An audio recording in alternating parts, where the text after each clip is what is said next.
down the block, you with the battery. Run it. Our guest around this time is Mr. Michael Majalahti, Starbuck, as he's also known as. Welcome, Michael. Hey, thank you. Tell us a little bit about yourself. Introduce yourself to the viewers at hand. Well, I'm a professional wrestler, have been in the pro wrestling business since 1992, starting in Calgary, Canada. I'm the pioneer of Finnish professional wrestling now for the past 21 years. Since 2003, I'm a musician, lead vocalist in 2 regular bands and plus 2 different project bands, which aren't, they don't tour, they don't gig. Will I be here forever? No, won't I pay the toll? No.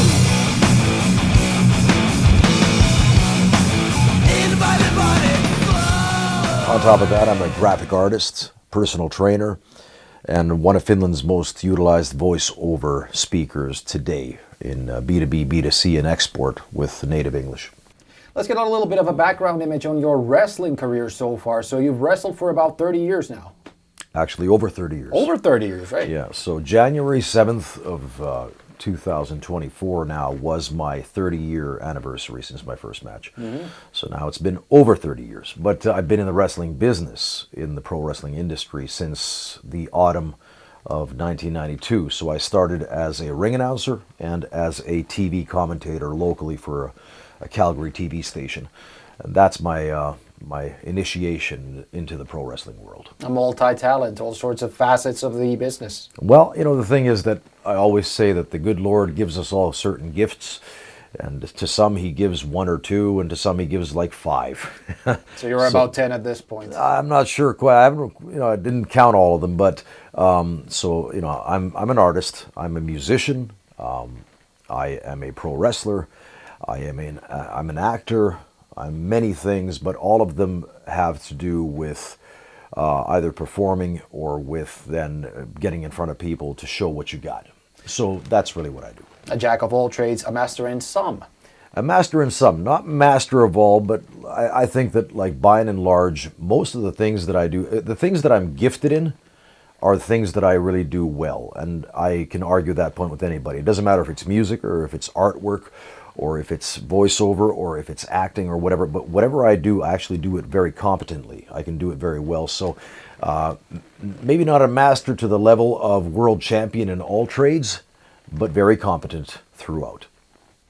So going all the way to the beginning of your career, how did you get a start in the business? Who trained you for professional wrestling? Well, it's a funny story. Actually, it's not. It's a peculiar story, I would say. In 1992, I moved to Calgary, Alberta, Canada. So I moved away from my parents' home and I started at art college. And to be honest, I found out very quickly that art college was not my calling. I was there for 1 semester. Interest rates were at 18%. I would have been paying out my ass until about the age of 60. And I said, this is not for me. Plus, I did not enjoy my time at art college. So I ended up then in the workforce, and I was driving bottled water around the city of Calgary. One day in the summer of '92, I drove water to the industrial sector of Calgary, and I ended up at a taxi joint. So there was the proprietor of the taxi office or the taxi company had pictures of pro wrestlers up on his wall. And at that point I asked him, I said, why do you have black and white pictures of pro wrestlers up on your walls? He said, oh, I used to be a manager, a pro wrestling manager? Yeah, for Stu Hart Stampede Wrestling. I said, what was your name? He said, Abu Wizal. And I remembered right away Abu Wizal was the manager of a contingent of a group called Karachi Vice. And with that in mind, I said, yeah, I know who you are. I said, but is there any wrestling in Calgary at this time? He said, no, there's not. But this autumn, there's a new promotion starting up. And if you want, I can put you in contact with them. I said, hell yeah. So that's when I got a hold of the promoter whose name was Steve DeSalvo. And Steve DeSalvo, he was one of my favorite wrestlers when I was growing up. In Canada, there was a wrestling company called International Wrestling out of Montreal. which was big on TV throughout Eastern Canada, and then also Stampede Wrestling out of Western Canada. So Steve DeSalvo used to work for Stampede Wrestling under his own name, Steve DeSalvo, or they used to call him Sadistic Steve DeSalvo. Whereas in the East, in international wrestling in Montreal, he used to wrestle under the name Steve Strong. That was his gimmick name. He was, big, on the juice and all this, that, the other. But he was a big, muscular guy.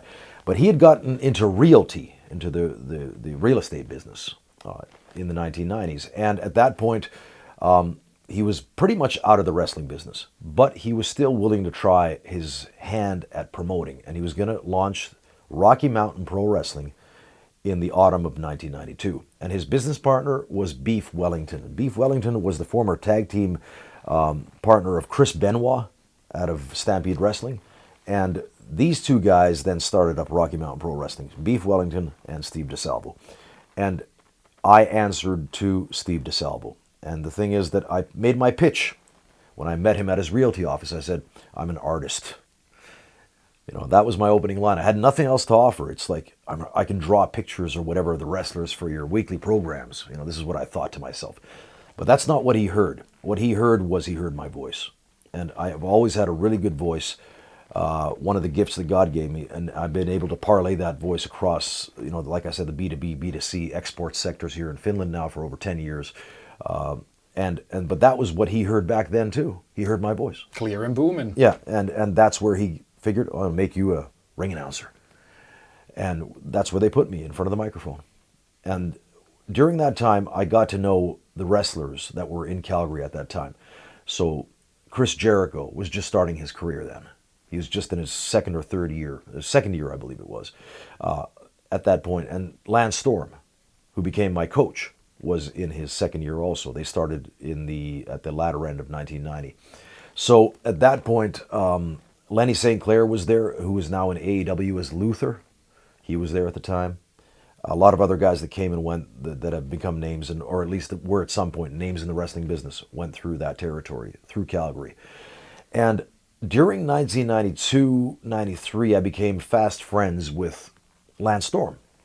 And we became training partners at the gym.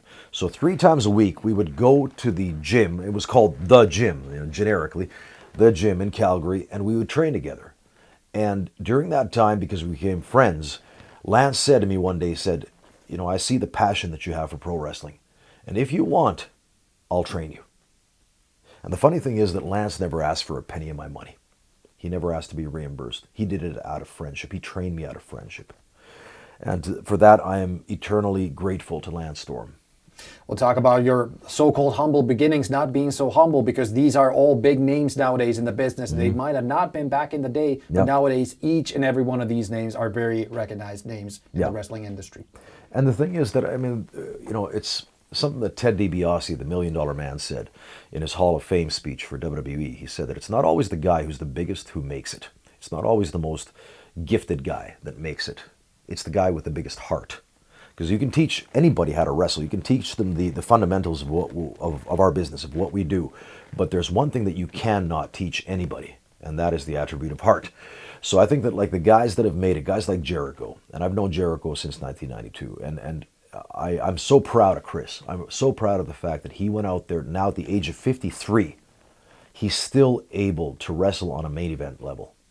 And he's been one of the smartest guys in the business.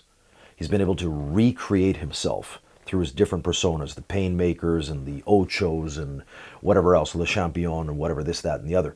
But he's been able to update his image and to stay current with the current crop of wrestlers. And for that, Chris Jericho needs to be applauded. And it's because Chris has a massive heart. He's got a massive heart for pro wrestling. And without that attribute of heart, he would not have made it this far. So back when you started out in wrestling, who was the main guy you looked up to, and who might he be nowadays? Do you look up to any specific personalities nowadays in wrestling?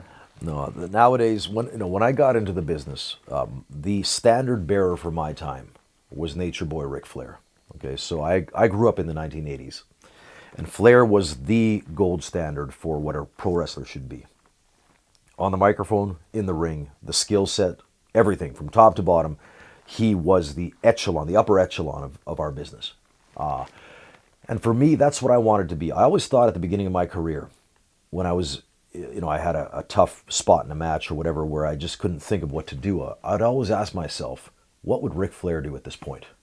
I would pattern my ring psychology after what I believed Ric Flair would do. So for me, Flair was the initial, the spark that really lit my fire as a young wrestler. But as soon as I became smarter to my own piece of business, I started to learn and to pick up attributes of other wrestlers like a Canadian guy called Dan Crawford. He wrestled under his own name, Phil LaFawn, in WWE and also some other places, but in Japan as Dan Crawford and in Canada as Dan Crawford. But then there was also Tully Blanchard from the Four Horsemen. As a heel, as a bad guy, one of the greatest bad guys ever. He did nothing. If you look at his matches, you analyze what did Tully Blanchard ever do. He didn't really do anything in his matches, but he got incredible heat, and he was in perpetual motion all the time, he was moving the entire time. He would not stay still. Dick Murdoch, Captain Redneck, was one of my biggest idols, because the thing is that I think that Dick Murdoch and Terry Funk threw the two best punches in the wrestling business. And for me, that's one thing that I've always prided myself on, is actually being able to throw a really good punch. And that's where I picked up, my punch was Dick Murdoch and Terry Funk. So, you'd pick up bits and pieces, and then ultimately Bret Hart. A lot of people, they say that, a lot of the stuff that I do, that I've done in my wrestling career, it's almost like, I'm patterning myself after Bret Hart.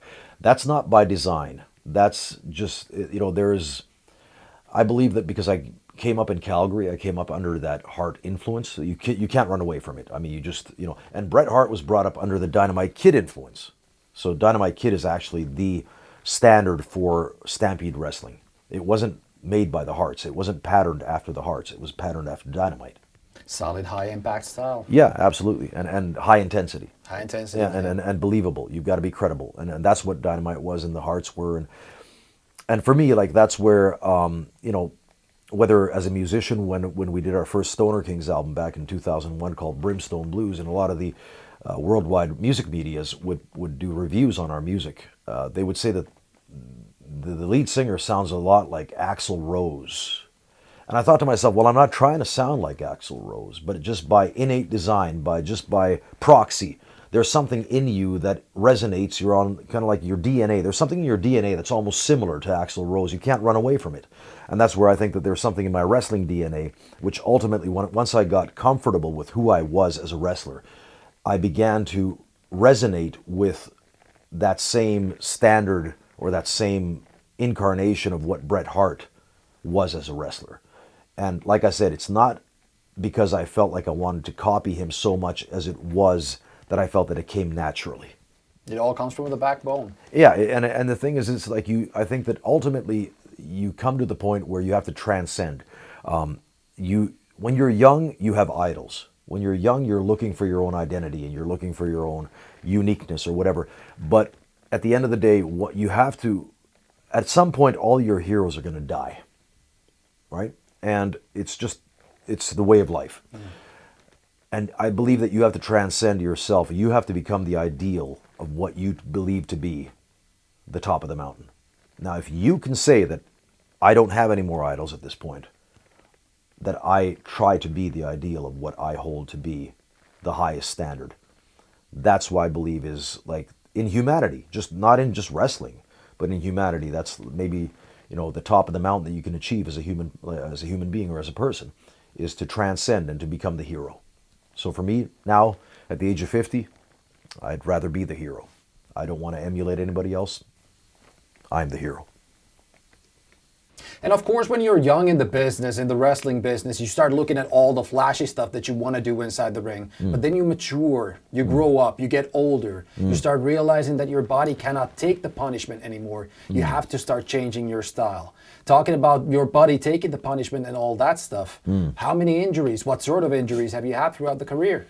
Well, I mean, I've had 9 concussions to date, so I've never been knocked out. I've been knocked silly, so I didn't know where I was, didn't know what day it was, didn't know what year, didn't know what city, didn't know what venue. I've been knocked silly 9 times in my career, so my head's been spinning. I've had a herniated disc in my neck between my C5, C6 vertebrae. I've broken my ankle in 2 places, my tibia and fibula. Or is it the fibia and tibia nonetheless, but the two bones of the ankle. So I've got 8 screws and 3 plates in my left ankle. I've got bone chips that have been taken out of my left elbow. I've torn my rotator cuff. There's been a plethora of injuries. It's actually funny because I went to an osteopathic doctor back in 2011, as I recall, here in Finland, and he said that all of the bones in the human face, or in the human body and the face, should be able to move because all the bones are mobile. He said, your face, remember this is already 2011, your face, none of the bones move. You've taken so many punches, so many shots, so many blows to the face that none of the bones in your face move anymore. The stone face Cro-Magnon. Which is funny because, when they say that pro wrestling is fake, I have no idea what they're talking about. Could somebody please show me how to do fake pro wrestling? It doesn't exist, at least in what I do. But so, with that in mind, it's also the thoracic cage, where the air travels into your lungs. You breathe through the rib cage and whatnot. The same doctor said to me that with a normal person, when they breathe in, an intake of air is like a waterfall. It just, that's how the air enters your body. He said, with you, it doesn't work that way. With you, it's like a snake. It comes in and it slivers down like this. And he said, you've taken so many blows to your thoracic cage that you're traumatized. Your body is traumatized from the punishment. And this is like where, you can't, there comes a time in your wrestling career, somebody said once a really good point, that you have to wrestle a certain style to get over, which means to get popular and to become successful at what you do, to establish yourself. You have to wrestle a certain style to get to that point. But once you achieve that level, you have to wrestle another style to stay there. So if you think of like Stone Cold Steve Austin, who injured his neck back in 1997 with Owen Hart giving him that one pile driver, Stone Cold had to wrestle a certain style up until the point where he got seriously injured. And when he came back, he was able to get a few more years out of his career by altering his style and doing something different. When Sting came back after being injured against Seth Rollins several years back in WWE, and he came back to AEW, he's been able now to get 3 years more out of his career from AEW because he learned to wrestle a different style.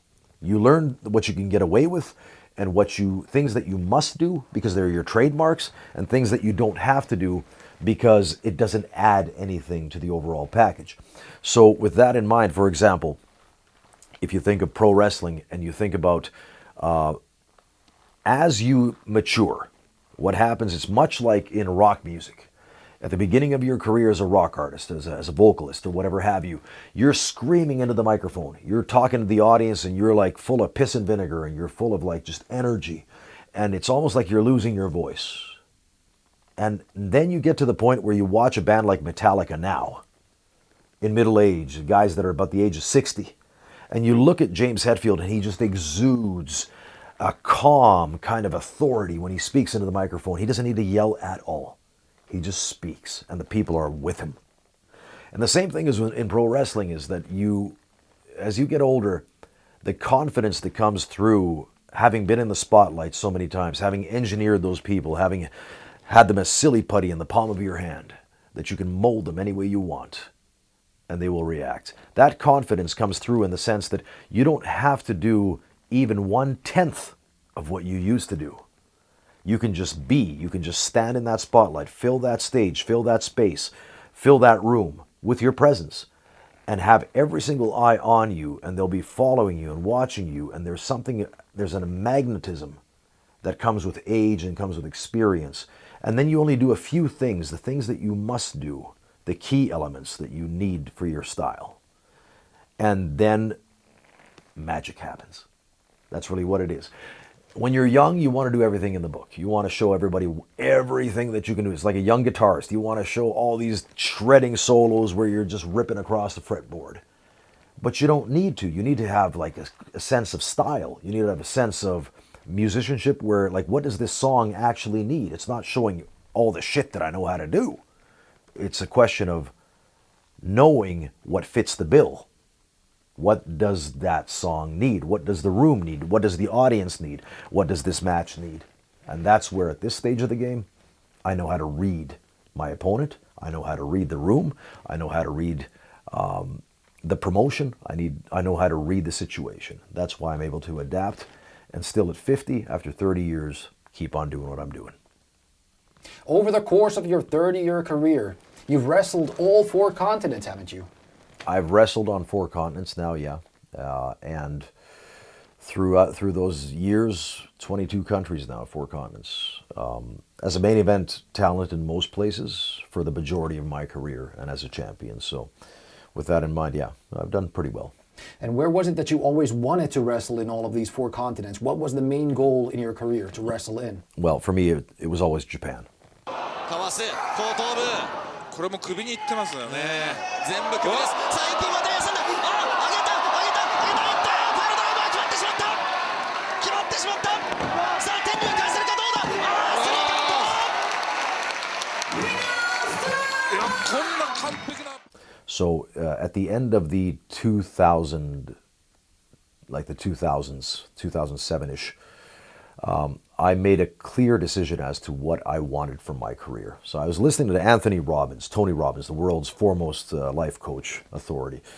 I was listening to MP3s from Tony Robbins, and he actually asked a question as to, like, what is your mission in life? What is it that you should be doing with your life? You know, you only get one shot at this. So what do you want to do? And I answered a question. It was a battery of about 7 different questions that Anthony Robbins posed. And I wrote them down on paper, my answers. And I came to a conclusion as to what I wanted to do with my life in concrete fashion. It wasn't a thought in my head anymore. It's not just an ambition. It is now a goal because now it's on paper.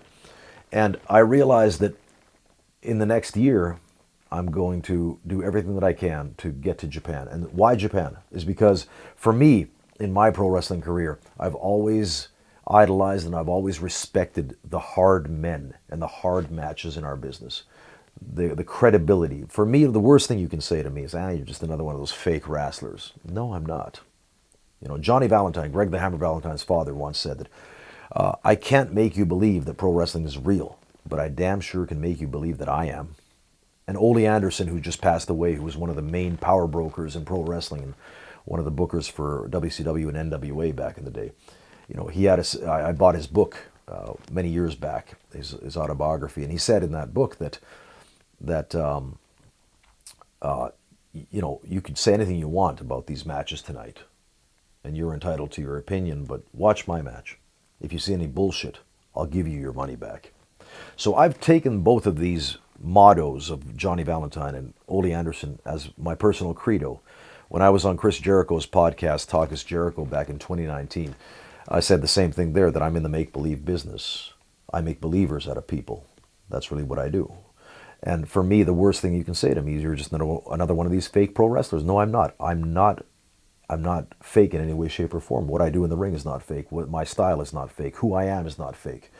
None of that is fake. So therefore, for me, the number one thing that resonated with the style of wrestling that I held to be the standard of what I appreciate was Japan. And, you know, they often say that wrestling around the world it's different in every culture. That in the United States, it's a joke.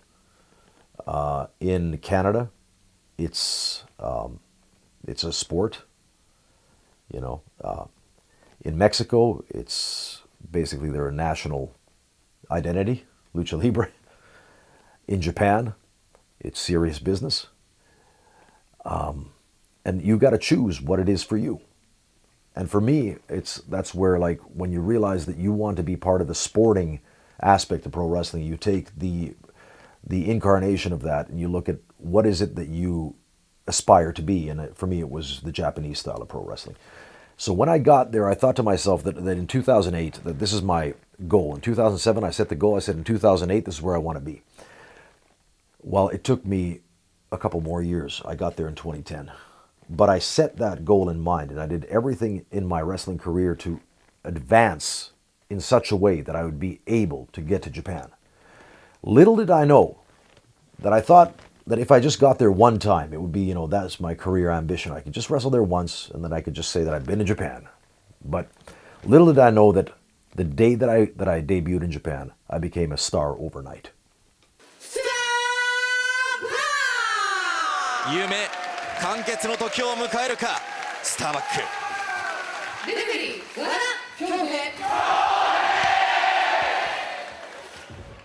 So your first trip to Japan back in 2010, who are you wrestling for? I'm wrestling for Smash. So it's a new company that was started by Yoshihiro Tajiri, former WWE wrestler. And he had just finished up with Hustle. So Hustle was owned by the same company as FC Pride, so fighting championship, Pride Fighting Championships. And Tajiri had a vision for what he believed that pro wrestling should be in Japan, the way that he wanted to present it. And he was looking for something that other companies were not offering. So at that time, New Japan had their own style that was established. All Japan had their own style. Other companies, Big Japan Pro Wrestling, had their own style, the deathmatch style, and blah, blah, blah. So Tajiri figured that he believes that pro wrestling is based on the characters themselves. He believed that King Kong versus Godzilla is where the money is. He said that one day he said to me that Starbuck, when a hard-earning, hard-working Japanese person in Tokyo goes out for entertainment once or twice a week, they don't want to see people like them. What they want to see is something special. They want to see King Kong versus Godzilla. And I understood. It's like you want to be a part of something that's bigger than life. That's going to make you. It's like escapism. You're forgetting your normal day-to-day worries, your woes, your financial troubles, your family issues. You leave all of that behind and you lose yourself in an experience, which is unlike any other. And that's what pro wrestling should be able to offer, and that's what Tajiri believed. So when he chose wrestlers for his company, Smash, he chose them based on one of three things. And this is something that my old coach Lance Storm once said. To be successful, to have a chance, to even have a credible chance at making it in pro wrestling, you need three things. You need the look. So that's your gimmick, that's your body, that's your face, everything about you. The look. When you look at them, what do they look like a star? Do they look like somebody? You need the skills. The actual attributes of being able to do what we do inside that ring, bell to bell. Do you have the package? Can you handle your part of the bargain? And number three, you need the charisma. And without the charisma, you won't be able to connect to your audience. Whether they love you or they hate you, doesn't matter, but you have to have charisma. I would say the most important of these three things is the charisma. And that's what Tajiri believed that I had. He said the number one thing, when he spoke about Starbuck in the Japanese media, he said one word that I understood, and that was, in English, charisma. So with that in mind, I was able to use that attribute to skyrocket myself through, of course, the company's promotional measures to superstardom overnight. I became a household name overnight because then Tokyo Sports newspaper was writing about me. Then all of a sudden, you had the television stations doing pieces on you, covering you. All of a sudden, you had Weekly Pro Wrestling magazine talking about you. You had the fans buzzing, and it was a done deal. And that's what Tajiri once said to me. He said that after they used to have what they call world tryout matches in Smash, and also in later on in WNC Wrestling New Classic, which was formed after Smash. And the world tryout match would operate in such a way that a foreign wrestler could fly themselves into Japan to get noticed by the company. The company would put them on the card, usually against Akira Nogami in a tryout match against a competent veteran that would carry them through the match, and they could show what they got. And Tajiri once said to me, he said that out of all the guys that we've had here for the world tryouts, these guys just don't have it. They don't have that something special. One of those three things, the look, the skill set, and the charisma. But the biggest thing that you need, because pro wrestling is a character-driven business, is charisma. And then I asked myself, because it was in Japan in 2011, I was voted by Weekly Pro Wrestling magazine, by the readership of the magazine, the biggest wrestling magazine in the country, the only one that's still around, actually. which comes out on a weekly basis, Weekly Pro. So I was voted in the top 5 most popular gaijin, so foreign wrestlers in the entire country, in a group that consisted of guys like Kenny Omega. I'd only been there for 5 months. And this comes from fans. This comes from fans, which makes you understand how popular it actually was. Inside of a period of 5 months, I'm already in the top 5 in the entire country, amongst all promotions. And I asked people in the business, I asked fans, I asked friends, Japanese friends, I asked the Japanese media, I asked production people. I said, what is it? I don't understand. Because I don't buy into my own bullshit. It's like, I understand this is just a dream. It's just a fantasy, because one day it's here and the next day it's gone. You don't know when it's going to be gone. So I understand that I'm living on borrowed time. I'm grateful for every second that I have, but so I'm grateful for the opportunity that I've been given. But I don't understand what the catch is. Why me? Why am I so popular all of a sudden? And so I asked people, and they all said the same thing. They said charisma. And I asked, so if you tell me charisma, what is the number one attribute that all the main gaijins that have ever made it in Japan, guys like Stan Hansen, Hulk Hogan, Dusty Rhodes, Tiger Jeet Singh, etc., etc., etc., all these Terry Funk that they've had, Abdul the Butcher, Bruiser Brody, what is the attribute that they have had, the number one thing, more than anything else? And they all said the same thing, charisma. And that's why I understood that I'm in good company now. I understood there's something that I've been privy to come to an understanding of in our business. The number one attribute that's going to draw you money, that's going to make you successful, is your ability to connect to the audience around you. And because of that, Japan wasn't just a career goal for me. Japan was the Holy Grail. It's the place where I defined myself as a wrestler, the place where I became more than a wrestler. I became a household name. I became a superstar. So in that way, I felt that in the year 2011, by the year 2011, my career was made. I was a made man. I had reached the top of the mountain. That was what I set for myself. And talk about Japan being the holy grail for your wrestling journey. And talk about holy grails themselves. Who are the holy grail opponents you might have faced already in your career? Oh, there's been many. Right off the top of my head, Dave Finlay. Dave Finlay is the guy that is held to be the standard for all European professional wrestling. He is what they call the god of European wrestling. So if you think of like the golden age of European pro wrestling, it was in the 1980s, and it was the World of Sport era. Also during that time, what happened in mainland Europe for CWA, for example, Catch Wrestling Association, and also in France. And Dave Finlay, Mark Rocco, Rollerball, Mark Rocco, Marty Jones, guys like this, they were the top of the mountain. There was nobody better than them.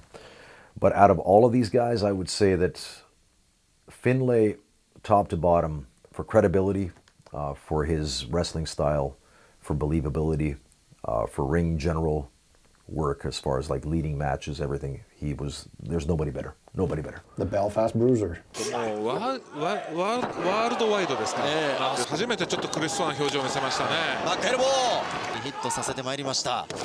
ニセバーキック、今度はどうする。おっとこの体勢はツームストンパイルドライバー、真っ逆さま、恐怖の大王の手にベルトが渡ってしまった。 So I would say Dave Finlay, absolutely one of my favorites. Keiji Muto. The Great Muta. The Great Muta. I had the privilege in 2011 of facing both these guys, both Finlay and Keiji Muto. On top of that, I would say Doug Williams, Sam Gradwell. Now recently, I would say Sam today in 2024, Sam Gradwell is one of the top 10 wrestlers in Europe, period. If you look at the top to bottom package of what a wrestler needs to be, he is the textbook definition in the Encyclopedia Britannica of what a pro wrestler should be. When Starbuck goes toe-to-toe with me, I will rattle his jowls, wobble his kidneys, and leave him laying at my feet. I am going to take that hobbling old man round the back of the shed and put a bullet in the back of his head.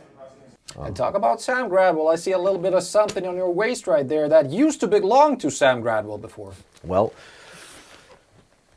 You know, I made it a career goal. I said to myself that at the age of 50, you know, it's you come to a pivotal point in your life. At 50, you're in middle age for sure. If you don't feel like you're there by 49, you're going to feel like you're there by 50. And I said to myself that, you know, I've been now in this business for almost 30 years.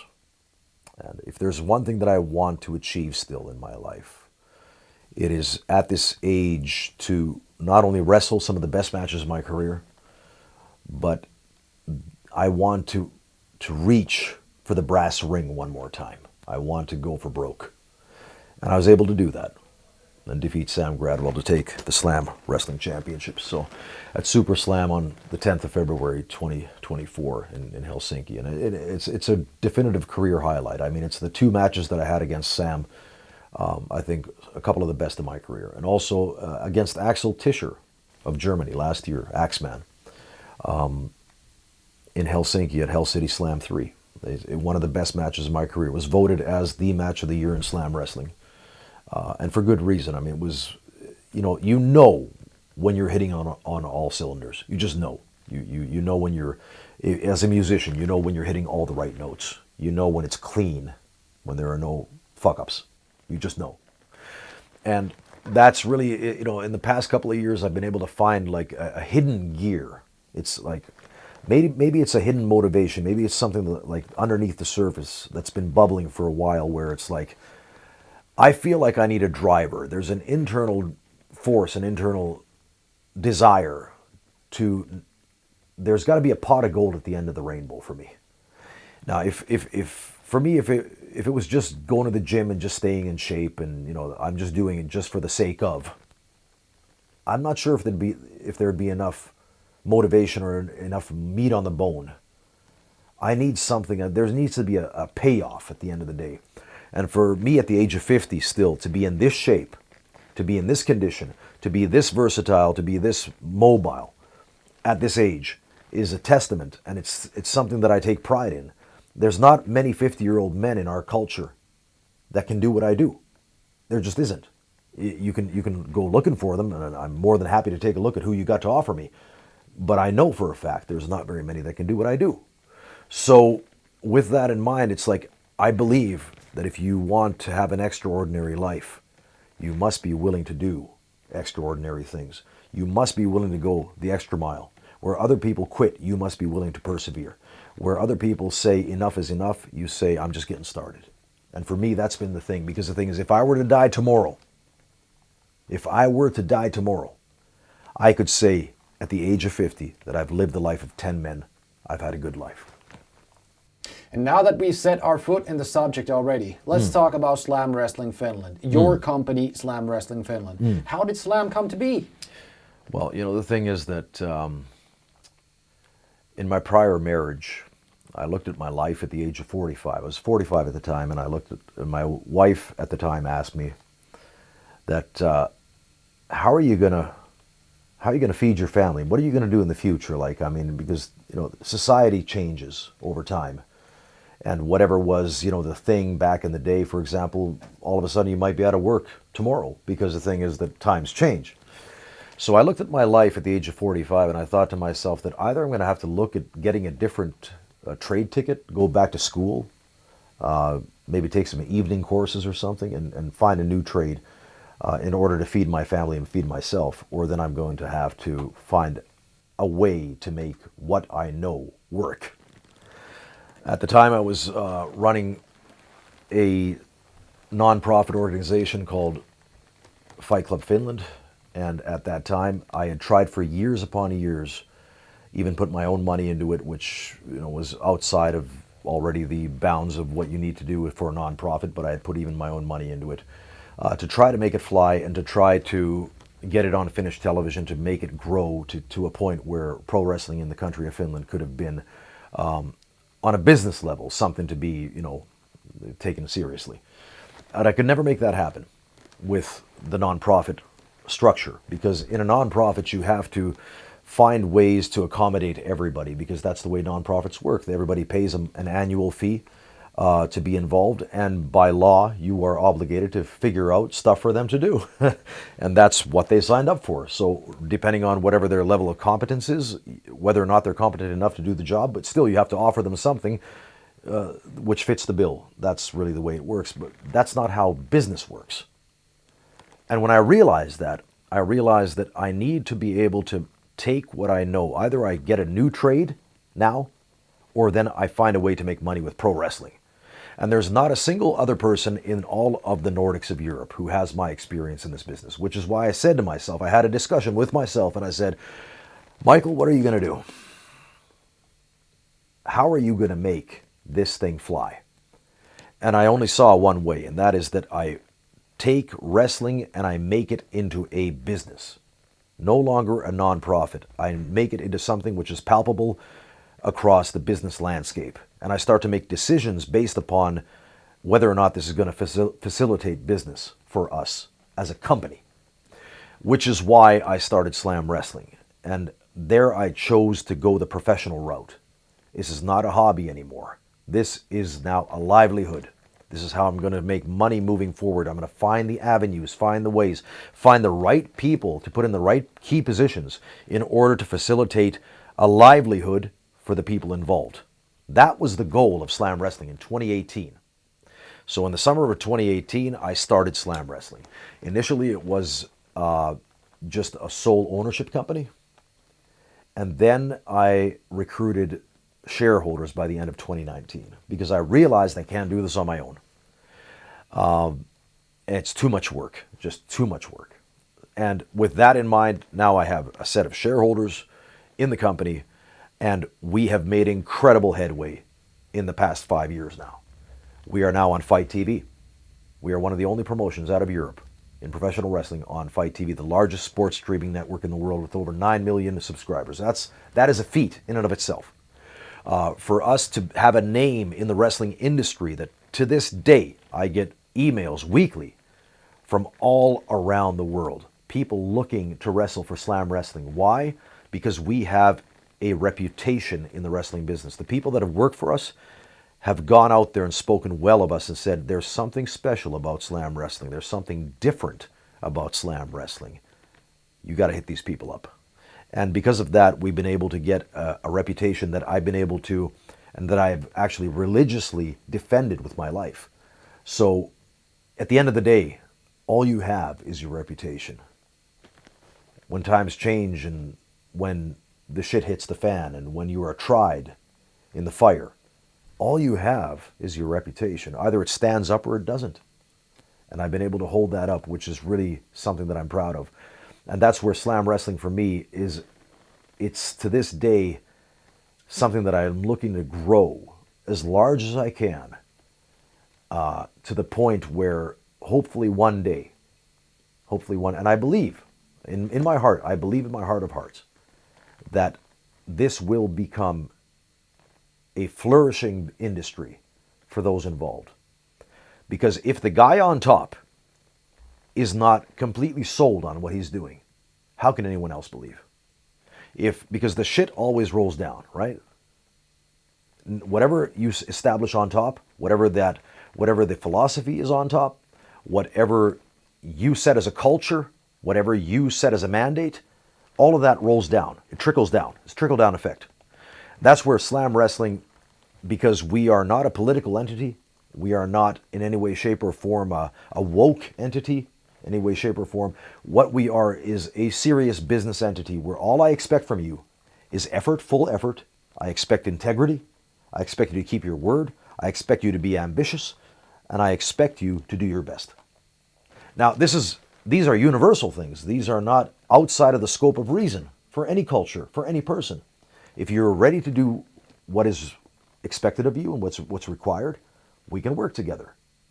And we can be on that team to build a common future. And I believe that if you want to be a winner, you must surround yourself with winners. There's not a single Olympic level athlete out there who will hang out at the bars and get drunk on the weekends. Not a single one.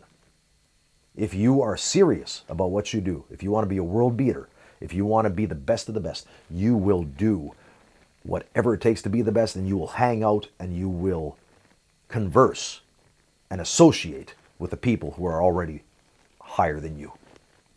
Being proud of the waves that Slam Wrestling Finland is making around the wrestling universe, who are the stars that you're so proud to have had come over to Finland to perform? I would say Meiko Satomura. As a human being, you know, there are people that... There's something that I said once to one of the bosses of Smash Wrestling in Japan back in 2010, a guy called Matsuzawa. You know, he loved to hang out with the wrestlers, and he always wanted to have his picture taken with the wrestlers. And I said one day to him, I said, Matsuzawa, as we went to lunch, I said that, you know, the wrestling business is full of good wrestlers, but it's not full of good people. If you find a good person and a good wrestler in the same package, you hit the jackpot. So Meiko Satomura is one of these people who is a good person and a good wrestler. I have a lot of time for people that are on the level. When I say that, I believe, like my favorite wrestling promoter, Bill Watts, said, as he borrowed a line from, I believe it was Barry Switzer, who used to be a coach for Oklahoma University's football team, Oklahoma Sooners. He said that I'm a big believer in that you either fit on my team or that you don't. It's not my job as a business owner to accommodate you. It's your job to either see that you fit the bill, that you fit the nature of what we do, or then you don't. It's like you either, you know, you wouldn't apply for a position as a bassist in the band Nightwish if you can't play bass, you know, or if you can play, just barely play, that you're just at a music school. You wouldn't apply for a position in Nightwish as a bassist. You have to know that you can do the job, right? So you have to know that you'll fit into the job description. With that in mind, people that we've utilized in the past that I have a lot of use for, there's a lot of people that I can name. I mean, Tajiri's worked for us also, and Tajiri was my old boss in Japan. I have a lot of time for guys like Pedrolo from Spain. Pedrolo is a lesser known name, I guess, in the European circuit, but as a person, you know, he was a good person, good wrestler. You know, of course, you have guys like Axel Tischer, you know, the Axeman from Germany, a quality human being through and through. Heidi Katrina. There's a reason why we use Heidi quite a lot in Finland for slam wrestling, and that is because Heidi is easy to get along with, and she hustles. She hustles for her booking. She does everything that she can for that one booking that she gets. She will exponentially increase the value and the visibility of that booking through her social media and her hustling. Today, I put the first ever Slam Wrestling Ladies title on the line against somebody that I could only call a monster. 16 countries. Finally, someone steps up to the plate as my first title defense at Slam Wrestling Finland. What a fight it was. I hope all of you realise just how much this means to me. I will fight to the death if I need to. This is everything to me. And it doesn't matter who steps in the ring with me, I am always going to leave it all in there. Because I'm the Golden Amazon. And it is my honour to have the gold around my shoulder for the first time in history. So a lot of the relationships in the wrestling business, just like in life, have to do with chemistry. You know, with some people, you just don't have the chemistry. There are people that there's nothing inherently wrong with them as far as, like, you know, it's just there's something that rubs you the wrong way, or there's something that just doesn't, you just don't fit the bill. You know, the question isn't so much as I'm answering you as far as like the people that I'm proud to have had in Slam, or the people that have worked for us that I hold to be the names. I'm not answering from a personal chemistry standpoint. I'm answering from a professional standpoint. People that are quality individuals who've held up their part of the bargain, that are easy and pliable to work with. I would say, as much as we fought each other tooth and nail recently, Sam Gradwell. Sam Gradwell. He's a man's man. He is an alpha male. I'm an alpha male, Sam's an alpha male, and there's a common understanding between us. If you speak to somebody who's on that same level, that same wavelength with you, they know where the boundaries lie. They know exactly how far they can go. They know exactly where the ball bounces, how the ball bounces. So you're safe. In that way, you're safe. Other people that have worked for us that throughout the years, there's been so many. There's been so many. Tucker, Paul Gallagher from Ireland. I would say one of the nicest guys that I've come across in our business. Somebody who is genuinely a good person. There's an aura to Tucker when you speak with him. You can just tell by looking in his eyes, the clarity. They say that the eyes are the window to the soul. And in a lot of ways, it's true. And with Paul Gallagher, with Tucker, when you speak to him, there's a clarity in his eyes. You know he's not pulling your leg. You know that he's not playing games. All the 2 words that you can understand when he's speaking to you. Yeah. Then again, of course, as long as you, like I said, there's people on also when it comes to the chemistry question.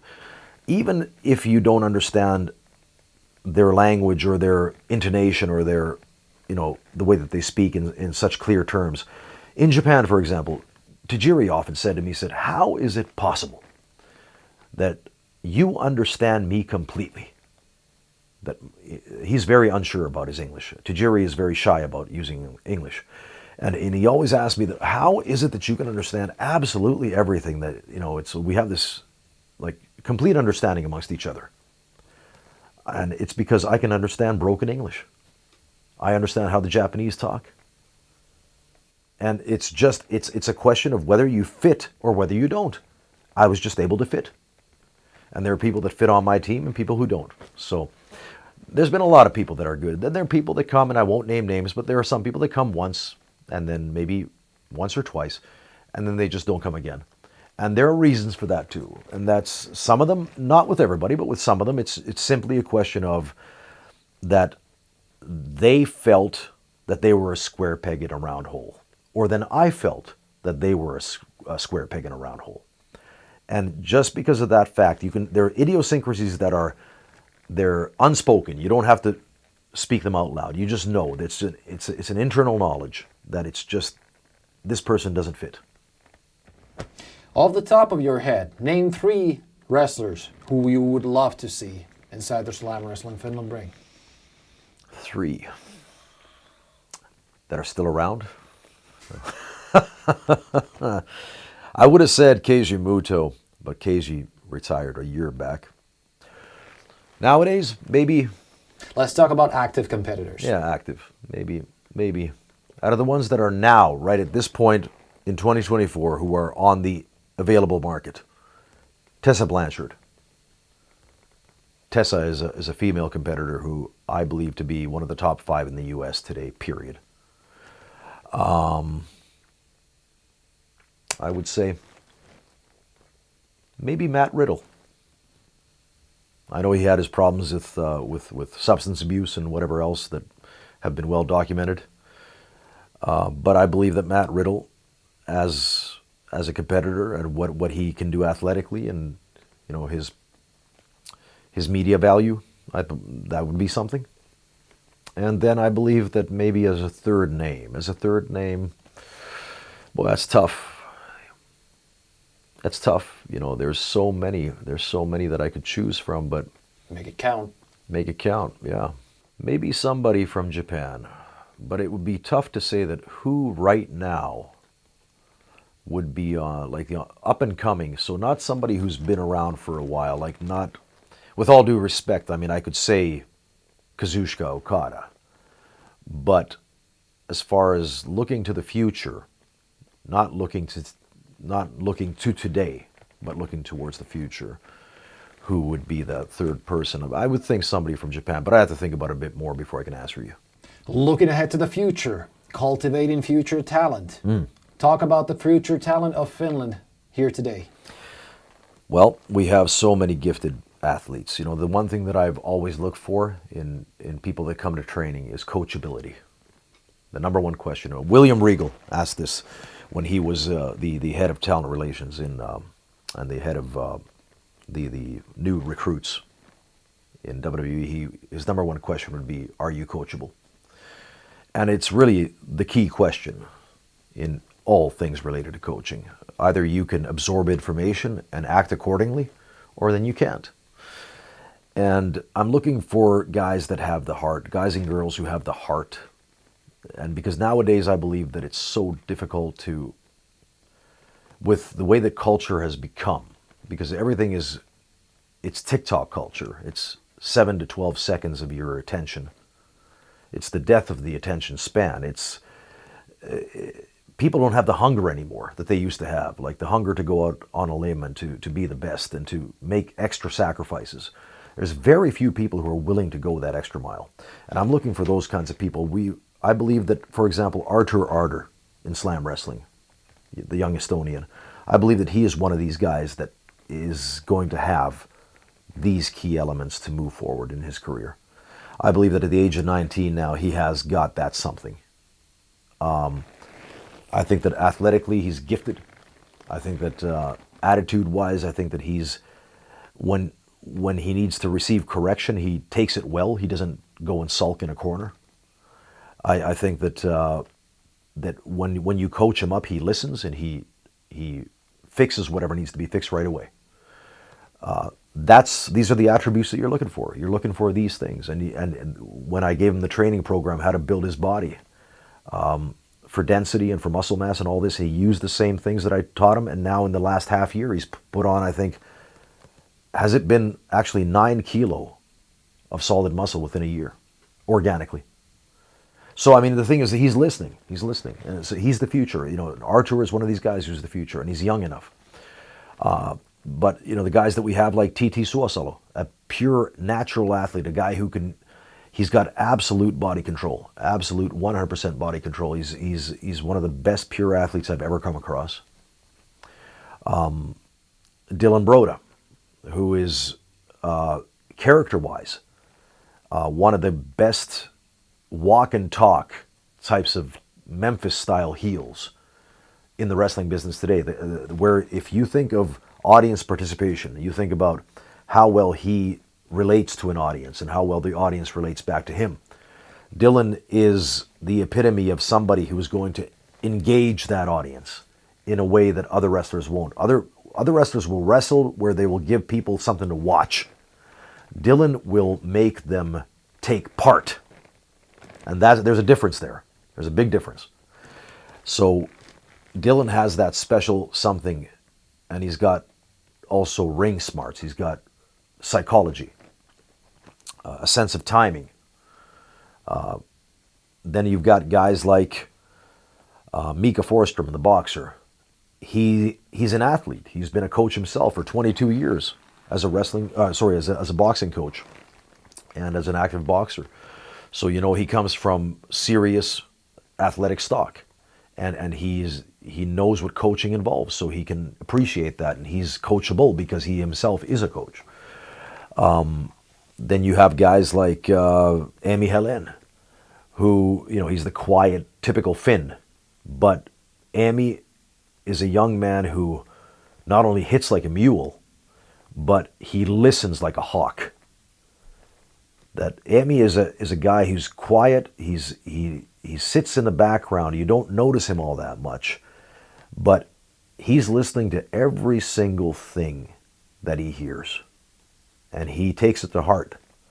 So with that in mind, I have a good crew. Nick Lukkonen, you know, Nick, he's ambitious. He was just in Spain, and he attended some wrestling classes in Spain with the Lucha Libre crew there.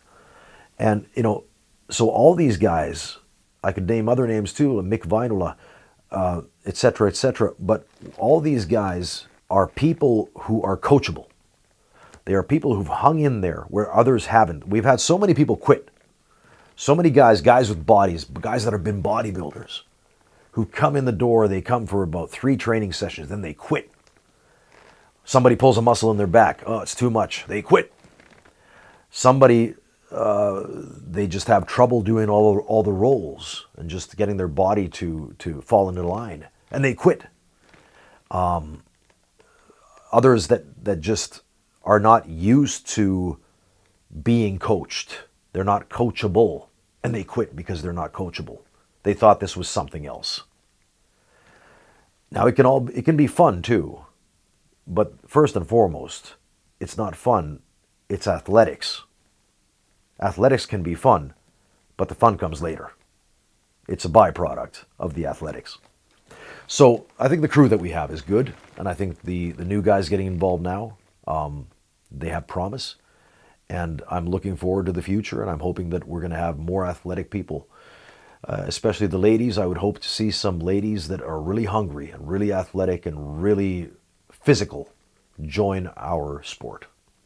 Slam wrestling mainly operates in Finland, but in the recent years you've also expanded into Estonia. Tell me a little bit about Slam Wrestling Estonia. Well, it's actually Slam Wrestling Tallinn. That's the official name in company papers. But basically, yeah, the vision that I had for Slam originally in 2018 was that this would be a Baltic-wide operation. And of course, COVID came in between and screwed things up for a while. Then the Ukraine war entered the picture and screwed things up even more. And so there's been a hindrance and there's been a delay in plans, I would say. But I was in serious negotiations before COVID to actually expand into St. Petersburg, Russia.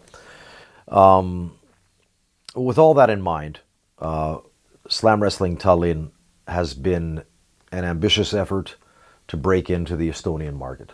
And every year we've been able to go to Estonia for 1 or 2 events so far. You have to understand that in Estonia, pro wrestling is an anomaly. It is not something which is widely known by the public at large. It's only 1.5 million people, the entire country. And on top of that, wrestling has never had a face in Estonia. So we only have a couple of Estonian wrestlers, which are Artur Arder and Mick Vainola. And with them, we have been spearheading the Estonian wrestling foray, I would say. So our endeavors in Estonia. I think that Estonia now, we've made a bit more headway. We've been able to get on television, on TV3. They've done a feature article or feature video piece on both Mick and Artur just recently. And last year, for example, we were at the American Beauty car show, the annual car show in Haapsalu, which is a historical landmark. It's a castle in Estonia, very well known. And it was a massive success. I mean, we had people literally hanging off the walls of the castle itself watching the wrestling. And they were loud and rambunctious. They loved it. So with that in mind, I'm hoping that year by year we can make larger and larger headway into Estonia. It's a tough market because the fact is that the Estonian media is very reluctant in the way that there's a pay-to-play system there. You've got to put some money in before you can get anything out. And it's hard to get coverage. It's hard to get like that public, how could you say, that public face out there in Estonia. But we are pushing away and we're doing everything that we can to find the right business partnerships to make it all happen. So as we move forward, time will tell, but every year, like I said, we've been able to make more and more headway. And we've, for now, at least 3 times we've been part of Mangude Ö, which is their top video gaming convention on an annual basis. So it's looking all right. Starbuck, you've been living in Finland now for about 20 years or so, correct? More than that. Since 1996, since June of 96. Talk about some of the Finnish peculiarities you might find in Finland, but not outside of the country. Well, the thing is that when I moved here, Finland was a different place. Finland has changed a lot in the past 25 years and plus. Someone once said that Finland is the most Americanized country in all the European countries. Finland is the most Americanized. And with that in mind, I guess that the one thing that struck me when I moved here is that North America is a very extroverted society. People speak their mind. If you say that you're good at something, you can openly say that, yeah, I'm good at this, I'm good at that. It doesn't feel like you're boasting. You're just making a statement. You're just claiming what's yours.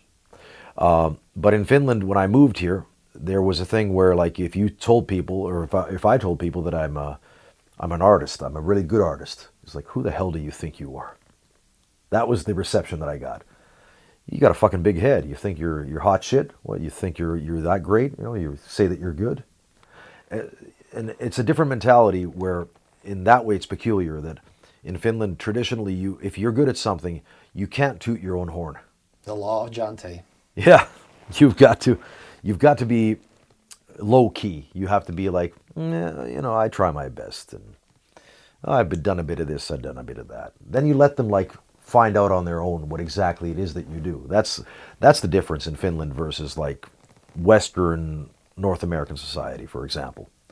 One of the other peculiarities here is that I would say that Finland, for a large part of its society, is still, maybe it's now changing to some degree, but it has been very socialistic in the sense that because we were under Russian rule for such a long time, and because of the Russian influence on Finland, I think that a lot of people's grandfathers who had their own businesses and their ways of doing things, if they worked with a certain company or with a certain other family, what happened was that as the generation shifted, it just rolled over to the next generation, and they work with the same company, and then their kids work with the same company, and blah, blah, blah.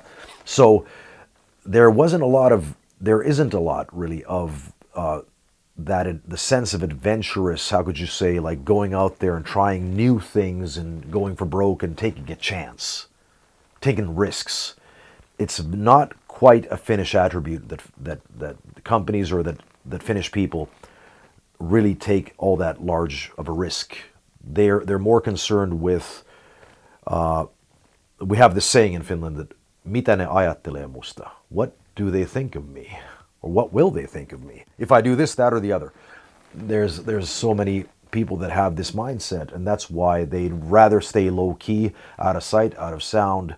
Whereas in North America, you'd rather stand up and you'd rather be noticed and you'd rather be accredited for what you do, and you want to be the best or whatever it is that, and that's really that's a big difference in our societies.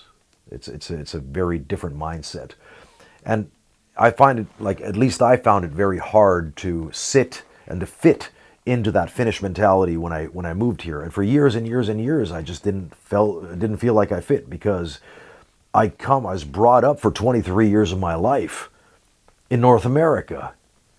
And if you were good at something, you just say it. And if you went for broke, and if you were to go out there and just say, I'm going to do this, I'm going to do that, I'm going to go blah, blah, blah, blah, blah, you had the right to do so because everybody else also believed the same thing. It's the land of opportunity. Whereas in Finland, people, it's like, who the hell do you think you are? That really is. And it's not a diss. I'm not like, it's just the way that our societies work. It's very different mentality. Very different mentality. And in a lot of ways, I think that, I've been able to also make a name for myself in Finland as the outspoken guy, as the guy that speaks his mind, the controversial guy. Because when I've been in the Finnish media, I've said things that other people won't say, and I really haven't cared what other people thought. And whereas it's not normal for Finnish people to think this way or to act this way. So when they see someone acting that way, it's like, well, it's like one of my friends said that if you weren't born in Canada, they would have crucified you already. So with that in mind, yeah, there's a few to chew on right there. Name one adjective or attribute that makes you a Finn. Also, name one adjective or attribute that makes you Canadian. Boy. What makes you a Finn? Probably the fact that I love nature. Big part here. Yeah, it is. It is. I like going out to the bush. I like setting the fire. Making a fire and sitting by the seaside or sitting by a lake. I like going for a swim. I like taking a sauna. I like doing things with my hands. Like whether it's building or whether it's creating artwork or music or wrestling. I like to do things with my hands. So I think that in Canada, by and large, the lumberjacks, for example, it's part of their culture in Canada that people are industrious. There's a lot of forestry out there, mining, things like that. So I think it's part of the woodwork there too. One thing you love about Finland, one thing you hate about Finland. One thing I hate about Finland, to me, Finland has been, by and large, I've always said that it's been my Siberia. It's very hard to make headway in Finland. It's very hard if you're like the odd man out. If you don't fit into the template and you're different than, it's very hard to make headway here. It's not impossible, because the thing is that, first of all, you got to establish who you are, what you are as a person, and then just stick with it through thick and thin. And then people will come to know that after a while. First they laugh at you, then maybe they mock you initially, then they laugh at you. After a while, when you stick with it, they can't laugh anymore, because now you've proven yourself. And after that, they take you, it's like, oh, this is this guy. And so there's a certain underlying respect there. But I think that's one thing that I had a big struggle with in Finland for a long time. One thing I love about Finland, I would say, is the open space. There's a lot of open space here. You can go out in the bush. You can go and take a hike anytime you want. You can go out, do this, that, and the other. In England, you can't do the same thing. Somewhere in Central Europe, like in Germany, you just can't go any place you want. Just walk around and just, with a family and this, that, pitch a tent. Can't do it. In Finland, pretty much you can. So it's a big plus. That's one thing I love. So I think I kind of answered what I kind of hate and what I kind of love. Metal music, one of the main exports from Finland. Mm-hmm. Name one Finnish metal band that you like. Well, my bygone friend, Aleksi Laiho's Children of Bodom. I think that they were one of the best metal bands ever out of Finland. Then again, that's a thing of years past. Metal was an export 10 years ago, not anymore. And now the music of choice for the youth especially is rap. So whatever metal was, it's no longer the same nowadays. At least as an export, and even as like the Finnish metal scene, we can't speak on the same terms as what it was 10 to 15 years back. Having lived outside of Finland for half of your life, you have international friends the world over. What would you tell them about Finland? Why would they need to visit Finland? Well, I have a story, just a short little embellishment of as a good example of why. So one of my best friends in the wrestling business is Akira Nogami. Right? Akira Nogami, former IWGP Junior Heavyweight Champion from 1991. I was on the same team with Akira in WNC, wrestling new classic called Synapse, and Syuri Kondo, who now is one of the biggest stars in female wrestling in Japan for Stardom, was on our team too. When Akira wrestled for us in Finland in 2010, and I wrestled against him here in Finland, I took him out before the matches to what we call the savu sauna, the smoke sauna, at Kuusijärvi in Vantaa, Finland. And he had never been to a sauna before, especially not to a smoke sauna. First of all, it was very hot. Secondly, it was very dark. Thirdly, you can't have smoke sauna without going and swimming in the ice. So you have to go into the ice hole and take a dip too. So I gave him the full treatment and took him through the paces. And I remember when he went off the dock, and it was December, and he went into the water, he screamed for his life. Yeah, I still remember to this day. He's like, he got out of the water, he goes back into the sauna, and it's like he's just shivering, and he's like completely like off his rocker, like the endorphins and the dopamine just like spiked in his body. And that's inherently Finnish culture. It's what we do here, which the rest of the world doesn't do. It's a peculiarity. Why would you do this? Go into freezing cold water out of a burning, scathing hot sauna and back and forth to shock the system. Well, you do it for your health. That's why you do it. And until you've done it, you won't understand why. So I would say like that's the one thing that I would promote for anyone who comes to Finland to try, is the ice swimming and the smoke sauna as a combination. Michael Majalati, thank you very much. Thank you.